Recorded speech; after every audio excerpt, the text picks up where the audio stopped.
Le candidat à la présidentielle du 9 octobre 2024, Vénécio Mondlane, qui mène la contestation des résultats électoraux au Mozambique, a ce lundi 30 décembre 2024 sur sa chaîne Facebook appelé à réunifier la nation en cette période de fin d'année. L'opposant a ainsi annoncé une nouvelle trêve avant d'annoncer le 2 janvier 2025 une nouvelle phase des manifestations post-électorales qui ont commencé le 21 octobre et qui ont déjà causé la mort de 277 personnes, dont 175 au cours de la semaine dernière.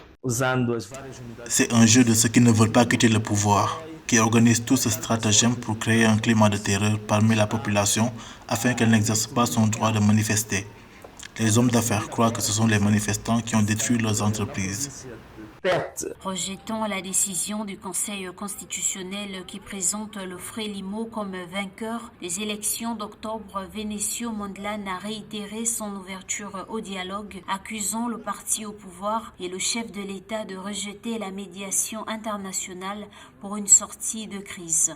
Le candidat du parti Podemos souhaite également l'adoption d'une nouvelle constitution, ceci afin de supprimer d'ici le 10 janvier 2025 le symbole de l'arme à feu sur le drapeau mozambicain.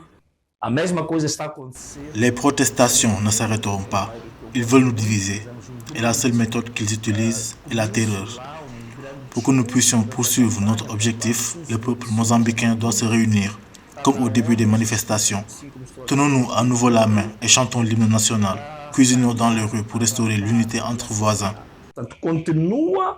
Le Mozambique traverse depuis octobre 2024 une crise post-électorale marquée par des protestations et des manifestations qui ont donné lieu à des affrontements entre la police et les manifestants, faisant près des centaines de victimes selon les organisations de la société civile qui suivent la situation. Cette crise s'est intensifiée le 23 décembre 2024 lors de la confirmation par le Conseil constitutionnel de la victoire de Daniel Chapo, vainqueur de l'élection présidentielle avec 65,17% des voix.